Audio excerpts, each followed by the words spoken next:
आप देख रहे हैं अल्फा डिफेंस हिंदी में आपका स्वागत है। आज के इस वीडियो में हम लोग बात करने वाले हैं ड्रोन आर्टिलरी के बारे में। ये चीज आप सभी जानते हैं कि आर्टिलरी को किंग ऑफ बैटलफील्ड कहा जाता है और जिस तेजी से इस समय बैटलफील्ड बदल रही है उतनी तेजी से आर्टिलरी भी बदलती चली जा रही है। पिछले कुछ सालों से जिस चीज ने बैटलफील्ड को सबसे ज्यादा बदला है वो है ड्रोन्स, और नेचुरल है कि अब इन सिस्टम्स का आने वाले समय में आर्टिलरी में भी प्रयोग किया जाएगा। माना जाता है कि आर्टिलरी की शुरुआत ट्रेबुशे से हुई थी, जिसको अभी आप अपनी स्क्रीन के ऊपर देख सकते हैं। धीरे धीरे चेंजेस आए और फिर बात पहुंची कैनन तक। कैनन के बाद में फील्ड गन्स आई और उसके बाद हॉविट्जर्स। फिर आया नाज़ी जर्मनी का V2 रॉकेट, जो चीजों को ऑल टुगेदर एक नए लेवल पर ले गया।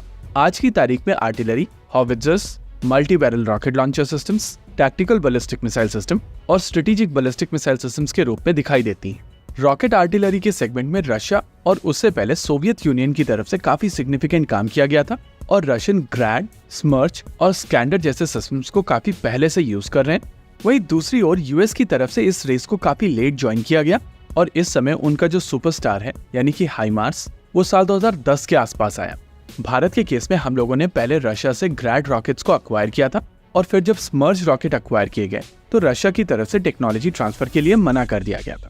इसके बाद भारतीय थल सेना और डीआरडीओ की तरफ से अपना खुद का रॉकेट बनाया गया, और ये सिस्टम पिनाका कहलाता है।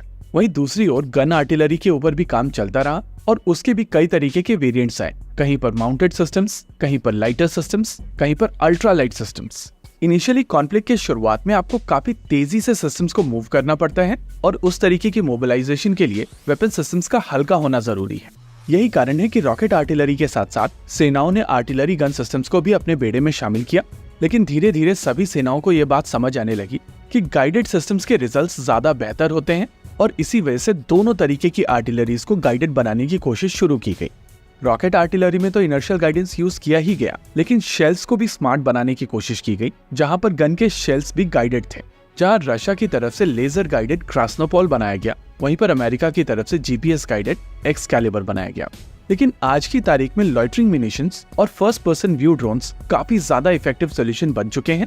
इनकी कॉस्ट कम है, ये बहुत ज्यादा एक्यूरेट है, इनके खिलाफ बहुत ज्यादा इफेक्टिव सोल्यूशंस भी नहीं है, और इन सभी चीजों को ध्यान में रखते हुए इस समय वर्ल्ड की हर एक सेना लॉइटरिंग म्यूनिशंस और एफपीवी ड्रोन्स को अपने बेड़े में काफी तेजी से शामिल कर रही है। हालांकि इन सिस्टम्स के साथ में एक परेशानी है। एक, इनकी स्पीड कम होती है, और दूसरी, इनकी रेंज भी लिमिटेड होती है। अगर ज्यादा रेंज वाले सिस्टम आपको बनाने हैं तो उनका प्रोफाइल बड़ा हो जाएगा, और ज्यादा बड़ी प्रोफाइल का मतलब है कि इनको काफी आसानी से डिटेक्ट किया जा सकेगा, और उतनी ही आसानी से इनको न्यूट्रलाइज भी किया जा सकेगा। इनकी इफेक्टिवनेस उसी लिमिटेड साइज के साथ में है, और इसी वजह से यहाँ पर एक हाइब्रिड सॉल्यूशन बनाने की जरूरत है। मुझे याद है कि लगभग 4 साल पहले हम लोग एक स्टार्टअप आइडिया के बारे में बात कर रहे थे, और तब हम लोगों ने सोचा था कि पिनाका के वॉरहेड को हटाकर अगर वहां पर लॉइटरिंग म्यूनिशन डाली जाए तो ये एक अच्छा सॉल्यूशन हो सकता है। हमारी कॉन्वर्सेशन तो आगे नहीं बढ़ी, लेकिन रशिया की तरफ से ये चीज की जा रही है। रशिया अपने tornado S multi barrel rocket launcher systems के रॉकेट को कुछ इसी तरीके से मॉडिफाई करने वाला है।